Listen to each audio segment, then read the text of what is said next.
Social media எதுக்கு தான் பயன்படுத்துறதுன்னு இல்லை. ஒரு நல்ல படம் வந்திருக்கு, நம்ம தமிழ் மொழியை பற்றின படம் வந்திருக்கு. அன்றைக்கி மொழி போராட்டத்துக்காண்டி எத்தனை பேர் உயிர் விட்டுருக்காங்க, எத்தனை போராட்டங்கள் பண்ணியிருக்காங்க, எப்படி உணர்வுபூர்வமாக கனெக்ட் ஆகி எடுத்துருக்கிறாங்க. சுதாகோங்கிற படம் அற்புதமாக இருக்குது, நம்மளும் படம் பார்த்தோம். இந்த மாதிரி ஒரு படத்தை இது ஓடலை, இது ஒன்றும் இல்லை, இது கேவலமாயிருச்சு, இது தோற்று போச்சு அப்படி இப்படின்னு பயங்கரமாக இன்றைக்கி சோஷியல் மீடியாவில் வன்மத்தை கக்கிட்டு இருக்காங்க. அமரன் ஒரு மிக சிறந்த படம். அமரன் மக்கள் பார்க்கலையா? அமரன் மக்கள் என்ஜாய் பண்ணலையா, கொண்டாடலையா? அமரன் என்ன பாட்டு இருந்துச்சா, ஃபைட் இருந்துச்சா, கூத்து இருந்துச்சா, கேபரி டான்ஸ் இருந்துச்சா, பஞ்சு டைலாக் இருந்துச்சா, என்னதான் இருந்துச்சு? படம் நல்லா இருந்துச்சு. அவருக்கு கொடுக்கப்பட்ட அந்த கதாபாத்திரத்தை அசலாக வாங்கி உள்வாங்கி பிரமாதமாக நடிச்சிருக்காரு. அதாவது இது சூர்யா நடிக்க வேண்டிய படம், சூர்யா மிஸ் பண்ணிட்டார். அந்த ட்ரெயின் ஃபைட் இருக்கு பாருங்க, ஜெயம் ரவி சிவகார்த்திகேயன், அந்த ட்ரெயின் ஃபைட்டு அப்படியே பட்டை கிளப்புது. ஒரு ஹாலிவுட் படத்துக்கு ஏற்ற மாதிரி பிக்சரைசேஷன், ஒவ்வொரு ஷாட்டும் பார்த்தீங்கன்னா வேற மாதிரி இருக்கு. இந்த சென்சார் போர்டில் இந்த படத்துக்கும் பிரச்சனை அது நிறைய பேர் கிளப்பி விட்டு பல நேரங்களில் பார்த்தீங்கன்னா டிக்கெட் புக்கிங்ஸ் கொஞ்சம் மந்தமாயிருச்சு. முதல் நாள் டிக்கெட் புக்கிங் மந்தமாயிருச்சு. படம் வந்ததுக்கு அப்புறம் பார்த்தீங்கன்னா நீங்கள் பாருங்களேன், ஞாயிற்றுக்கிழமையிலேருந்து இதனுடைய புக்கிங்ஸ் வேறு மாதிரி இருக்கும். நாளையிலேருந்து பொங்கல் பண்டிகை, இந்த பண்டிகையில் இன்னைக்கு விஜய் படம் வரதா இருந்துச்சு, ஜனநாயகன் வரதா இருந்துச்சு. ஆனால் ஜனநாயகன் வரல. ஜனநாயகன் வந்திருந்தா அதுக்கும் ரொம்ப பெரிய போட்டி இருந்திருக்கும். ஸோ இதனுடைய கலெக்ஷன் அப்படின்னா ஒரு 3 நாளில். சார் வணக்கம். சார் வணக்கம். பராசக்தி படம் பட்டைய கிளப்புது அப்படின்னு ஒரு புறம், பராசக்தி டிசாஸ்டர் அப்படின்னு இன்னொரு புறம். எப்படி பார்க்குறீங்க? உண்மை நிலவரம் என்ன சார்? அதாவது இன்றைக்கி சோஷியல் மீடியா எதுக்கு தான் பயன்படுத்துறதுன்னு இல்லை. ஒரு நல்ல படம் வந்திருக்கு, நம்ம தமிழ் மொழியை பற்றின படம் வந்திருக்கு. அன்றைக்கி மொழி போராட்டத்துக்காண்டி எத்தனை பேர் உயிர் விட்டுருக்காங்க, எத்தனை போராட்டங்கள் பண்ணியிருக்காங்க, எப்படி உணர்வுபூர்வமாக கனெக்ட் ஆகி எடுத்துருக்கிறாங்க. சுதாகோங்கிற படம் அற்புதமாக இருக்குது, நம்மளும் படம் பார்த்தோம். இந்த மாதிரி ஒரு படத்தை இது ஓடலை, இது ஒன்றும் இல்லை, இது கேவலமாயிருச்சு, இது தோற்று போச்சு அப்படி இப்படின்னு பயங்கரமாக இன்றைக்கி சோஷியல் மீடியாவில் வன்மத்தை கக்கிட்டு இருக்காங்க. இது ரொம்ப தப்பு. இந்த மாதிரி ஒரு நல்ல படம் வரும்போது அதை நம்ம உண்மையாலுமே நல்ல படமாக இருந்தால் அதை நம்ம கொண்டாடி தான் தீர்க்கணும். இப்போ பராசக்தியை பொறுத்த வரைக்கும் பார்த்தீங்கன்னா ஒரு ஹிந்தி திணிப்பு, அதை எதிர்த்து போராடுற ஒரு படமாக இருக்குது. அந்த படம் பார்த்தீங்கன்னா மிகப்பெரிய ஒரு அருமையான அற்புதமான ஒரு படைப்பை சுதாகோங்கிற பண்ணியிருக்காங்க. உண்மையாலுமே சொல்கிறேன், சிவகார்த்திகேயன்லேருந்து, அதர்வாலேருந்து, ஜெயம் ரவியிலேருந்து, இந்த ஸ்ரீலீலாலேருந்து, ஸ்டார் காஸ்ட் எல்லாருமே பிரமாதமாக பண்ணியிருக்காங்க. அது இல்லாமல் இசை பிரமாதமாக இருக்குது. அல்டிமேட்டாக ஒரு படம் அப்படின்னா இப்படி இருக்கணும் அப்படிங்கிற மாதிரி படத்தை எடுத்திருக்காங்க. அப்படி ஒரு படத்தை, நல்ல படத்தை, நம்மளுடைய மொழியை பற்றி பேசுகிற ஒரு படத்தை நம்ம போய் இப்போ தியேட்டரில் பார்க்குறத விட்டுட்டு தேவையில்லாமல் இப்படி பேசுகிறது, இந்த மாதிரி வன்மத்தை கக்குறது. இன்றைக்கி சோஷியல் மீடியா வந்ததுக்கப்புறம் பார்த்தீங்கன்னா யார் வேணால் யாரை வேணால் திட்டலாம், யார் வேணால் என்ன வேணால் பண்ணலாம். அதாவது இந்த பொது கக்கூஸ் இருக்குல்ல, யார் வேணாலும் போகலாம், யார் வேணாலும் கிறுக்கலாம், யார் வேணாலும் என்ன பண்ணலாங்கிற மாதிரி ஒரு மனநிலைக்கு வந்துட்டாங்க.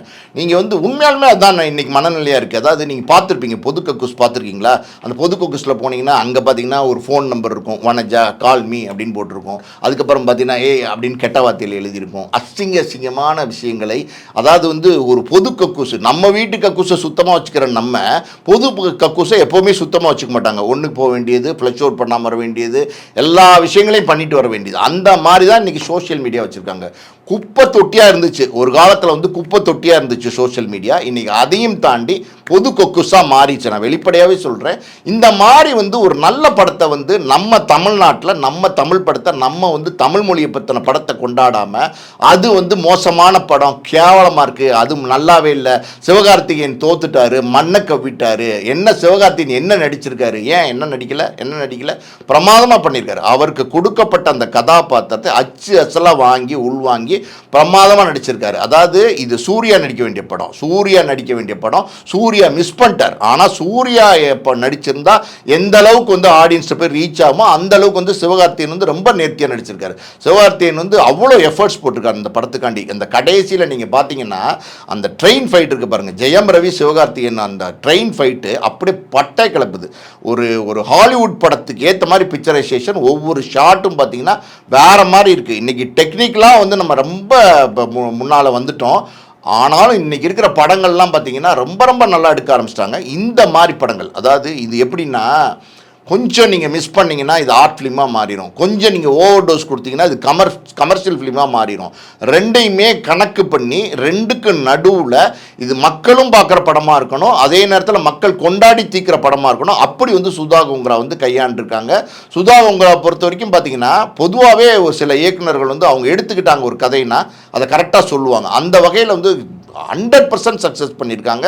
அந்த படம் நீங்கள் ஒன்றுமே இல்லைங்க, 59 பற்றி பேசுகிறாங்க, அப்புறம் 65 பற்றி பேசுகிறாங்க. அந்த காலகட்டத்தில் நடந்தது, அந்த காலகட்டத்துக்கு நம்மளை அப்படியே படம் கூப்பிட்டு போகுது. அந்த கலர் டோன் கூட நீங்கள் பாருங்களேன் அந்த படத்தில், அப்படியே இன்றைக்கி இருக்கிற மாதிரி இல்லாமல் அது ஓல்டு கலர் டோன் எப்படி இருக்குமோ அதே மாதிரி கூப்பிட்டு போகிறாங்க. அந்த காஸ்டியூம்லேருந்து, அந்த பின்னாடி இருக்கிற ஸ்டெட் ப்ராப்பர்ட்டிலேருந்து, அங்கே இருக்கிற பஸ்ஸுலேருந்து, ட்ரெயின்லேருந்து, ஸ்டேஷன் பேர்லேருந்து, போஸ்ட் ஆஃபீஸ்லேருந்து, ரேடியோ ஸ்டேஷன் காட்டுறாங்க, அதுலேருந்து, வீடுலேருந்து எல்லாமே அச்சஸ்லாம் பிரமாதமாக பண்ணியிருக்காங்க.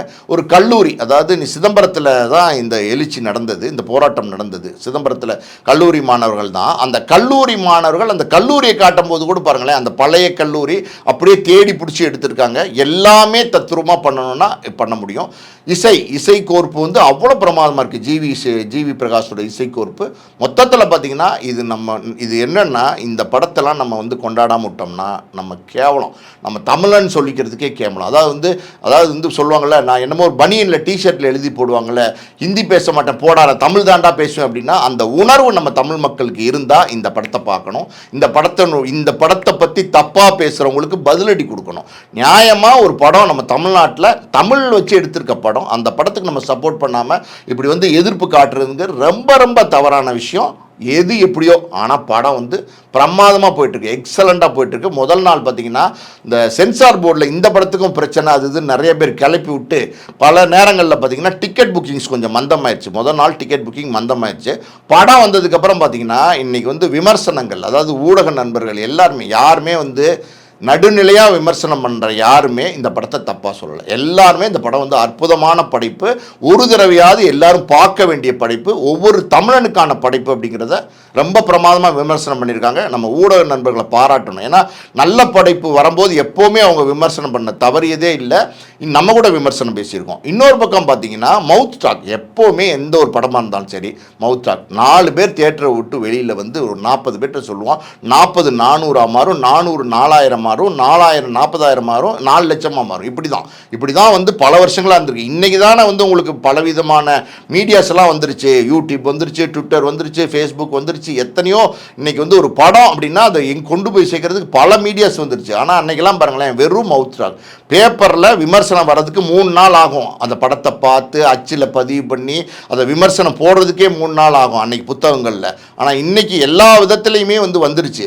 அன்னைக்கு எப்படி ஒரு படம் ஓடிச்சு, ஒரு படம் அன்னைக்கு வந்து ஒரு ஒருதலை ராகம் வந்துச்சு, அந்த ஒருதலை ராகம் எப்படி ஓடிச்சு, மவுத் டாக். அதே மாதிரி பார்த்தீங்கன்னா ஒரு பயணங்கள் முடிவதில் எப்படி ஓடிச்சு, மவுத் டாக். அதே மாதிரி சேது எப்படி ஓடிச்சு, மவுத் டாக். எல்லா படமே நல்ல படங்கள், கொண்டாடி தீக்கிறதுக்கு ரசிகர்கள், அதுவும் குறிப்பாக தமிழ் ரசிகர்கள் வந்து என்றைக்குமே வந்து சளைச்சவங்களே கிடையாது.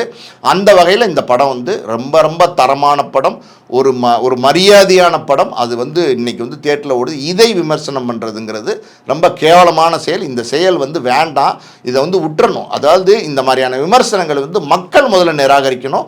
மக்கள் வந்து இந்த படம் நல்ல படங்கிறத புரிஞ்சுக்கிட்டாங்க. நீங்கள் பாருங்களேன், ஞாயிற்றுக்கிழமையிலேருந்து இதனுடைய புக்கிங்ஸ் வேறு மாதிரி இருக்கும். நாளையிலேருந்து பொங்கல் பண்டிகை, இந்த பண்டிகையில் இன்றைக்கி வந்து விஜய் படம் வரதா இருந்துச்சு, ஜனநாயகன் வரதா இருந்துச்சு. ஆனால் ஜனநாயகன் வரல. ஜனநாயகன் வந்திருந்தால் அதுக்கும் ரொம்ப பெரிய போட்டி இருந்திருக்கும். இது ஒரு கிளாஸ் படமாக இருந்திருக்கும், அது ஒரு மாஸ் படமாக இருந்திருக்கும். ஆனால் இப்போ ஜனநாயகன் வரலைன்னும் போது புது படம், அது வந்து பராசக்தி மட்டும்தான் வந்திருக்குன்னும் போது நிச்சயமாக அந்த படத்துக்கு குடும்பமாக போய் பார்ப்பாங்க. பெரிய ஒரு கலெக்ஷன் நடக்கும். இன்றைக்கே பார்த்தீங்கன்னா இந்த படத்துக்கு ஒரு 35-40 கோடி ரூபா கலெக்ட் பண்ணும் வேர்ல்டு வைடுன்னு சொல்கிறாங்க. வந்த தகவல் அப்படி தான் சொல்கிறாங்க முக்கியமான சினிமா வட்டாரத்தில் கேட்கும்போது. இன்னொரு பக்கம் பார்த்தீங்கன்னா, நான் ஞாயிற்றுக்கிழமையிலேருந்து புக் மை டிக் ஷோ அதில் எல்லாம் பார்த்தீங்கன்னா டிக்கெட்ஸ் வந்து பயங்கர ஃபாஸ்ட்டாக ஃபில் ஆகிட்டு இருக்கு. 1 மணி நேரத்துக்கு 15,000 டிக்கெட் விற்றுக்கிட்டு இருக்கு. அந்த அளவுக்கு வந்து ஃபாஸ்ட்டாக வந்து டிக்கெட் புக் பண்ணிட்டு இருக்காங்க. ஸோ இதனோட கலெக்ஷன் அப்படின்னா ஒரு 3 நாளில் இது வந்து 100 கோடியை தாண்டிடும். இது வந்து 3 நாளில் 100 கோடியை தாண்டிடும். இந்த 7 நாள் பொங்கல் ஃபெஸ்டிவலுக்குள்ளே பார்த்தீங்கன்னா ஒரு 250 கோடி ரூபாய் இது தாண்டிடும். அந்த அளவுக்கு ஒரு மிகப்பெரிய கலெக்ஷன் பண்ணும். நல்ல படம். நான் கேட்குற ஒரே வார்த்தை, அமரன் வந்து ஒரு மிக சிறந்த படம். அமரன் வந்து மக்கள் பார்க்கலையா, அமரன் வந்து மக்கள் என்ஜாய் பண்ணலையா, கொண்டாடலையா, அமரன் என்ன பாட்டு இருந்துச்சா, ஃபைட் இருந்துச்சா, கூத்து இருந்துச்சா, கேபரே டான்ஸ் இருந்துச்சா, பஞ்சு டைலாக் இருந்துச்சா, என்னதான் இருந்துச்சு?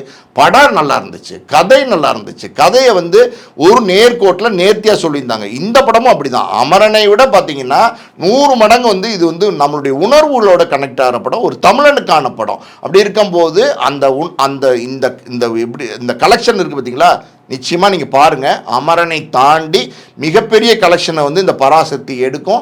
அதே நேரத்தில் இந்த இயக்குனர்லேருந்து இந்த யூனிட் ஃபுல்லாகவே வந்து கடுமையான உழைப்பு போட்டிருக்காங்க. ஒரு வரலாற்று படத்தை எடுக்கிறதுங்கிறது அவ்வளோ சாதாரணம் கிடையாது. அதுக்கான உழைப்புன்னு ஒன்று இருக்குது. அந்த உழைப்பு வந்து டோட்டல் யூனிட் போட்டிருக்காங்க. அந்த யூனிட் வந்து அந்த வெற்றியும் செஞ்சு காட்டியிருக்காங்க. படம் ரொம்ப பிரமாதமாக இருக்குங்கிற டாக்கு நல்லாவே ஓடிக்கிட்டு இருக்கு. ஸோ இதை வந்து விமர்சனம் பண்ணுறாங்க அப்படின்னும் போது நம்ம அதுக்கு மேலே என்ன சொல்கிறது? நம்ம எல்லாமே சொல்லியாச்சு. பொது கக்கூஸ்லேருந்து எல்லாம் சொல்லியாச்சு. இனிமே வந்து அவங்கவுங்களா பார்த்து விமர்சனங்கள் வந்து இந்த மாதிரி வந்து ஒரு சிலர் வந்து வேணும்ட்டு விமர்சனம் பண்ணுறாங்க. என்ன காரணம் அப்படின்னா, ஒரு விஜய் படம் வரல, இப்போ வந்து ஜனநாயகன் வரலைன்னும் போது சிவகார்த்தியன் படம் வருது. இப்போ ஜனநாயகன் படமும் சிவகார்த்தியன் படமும் ஒன்றா வருதுன்னும் போது பலவிதமான தாக்குதல்கள், சிவகார்த்தியன் மேலே பலவிதமான தாக்குதல்கள், எந்த பக்கம் இருந்து அம்பு எழுதினாங்கன்னே தெரியாத அளவுக்கு தாக்குதல் நடந்துட்டு இருந்துச்சு. துரோகி, நம்பிக்கை துரோகி, அது இதுன்னு என்ன வேணுமோ அப்போ வாய்க்கு வந்த மாதிரி சிவகார்த்தியனை பேசினாங்க. இன்னொரு பக்கம் பார்த்தீங்கன்னா எங்கள் தலைவரோட மோத போறியா, பீஸாக போகிறா அப்படின்லாம் ஒரு பக்கம் விமர்சனங்கள் இருந்துச்சு. எது எப்படி இருந்தாலும் சரி, அந்த ஒரு இது ரெண்டுமே சினிமா. விஜய் படம் இன்னைக்கு ஜனநாயகன் வந்திருந்தாலும் ஜனநாயகனுக்கு ஒரு பெரிய வரவேற்பு இருக்கத்தான் செஞ்சுருக்கும். விஜய் ஒரு டாப் ஸ்டாராக இருந்தார். அது அவருக்கான கலெக்ஷன், அவருக்கான ஓப்பனிங்கிறது வேறு. அதாவது தமிழ் சினிமாவை பொறுத்த வரைக்கும் 2 பேருக்கு தான் வந்து பார்த்தீங்கன்னா அந்த ஓப்பனிங், அந்த 2 பேருக்கு தான் அந்த கலெக்ஷன். அது யாருன்னா, ஒருத்தர் ரஜினி, ஒருத்தர் விஜய். அப்படின்னும் போது அந்த இடம் அது அவருக்கான இடம் தான். அதில் வந்து மாற்றுக்கட்டே கிடையாது. இப்போ ஜனநாயகன் வந்து பார்த்தீங்கன்னா இப்போ ஜனவரி 26 வரப்போகுதுங்கிறாங்க. ஜனவரி 26 வந்தாலும் அன்னைக்கு அவங்க வந்து ரசிகர்கள் வந்து அன்னைக்கு தான் அவங்களுக்கு பொங்கல், அந்த அளவுக்கு வந்து செலிப்ரேட் பண்ணுவாங்க. அப்படி இருக்கிற சூழ்நிலையில் இது இப்போ பராசக்தி வந்து பார்த்தீங்கன்னா சிவகார்த்திகேயன் இன்னைக்கு நம்பிக்கை நட்சத்திரமாக மாறி இருக்காரு. அவரோட படம் இன்னைக்கு நல்ல படமாக வந்திருக்கு. எல்லாரும் பார்க்கணும், எல்லாரும் பார்த்து கொண்டாடி பெரிய லெவலில் கொண்டு வரணும் இந்த படத்தை. நிச்சயமாக சார். பராசக்தி படம் உண்மை வரலாற்றை சம்பவமாக வைத்து இந்தி திணிப்புக்கு எதிரான ஒரு போராட்டத்தை மையப்படுத்தி எடுக்கப்பட்ட படங்கும் பொழுது எல்லாருடைய ஆதரவும் அந்த படத்திற்கு கிடைத்து படம் வெற்றி படமாக மாறும் அப்படின்னு சொல்லியிருக்கிறீங்க. நேரம் கொடுத்ததுக்கு நன்றி சார். நன்றி.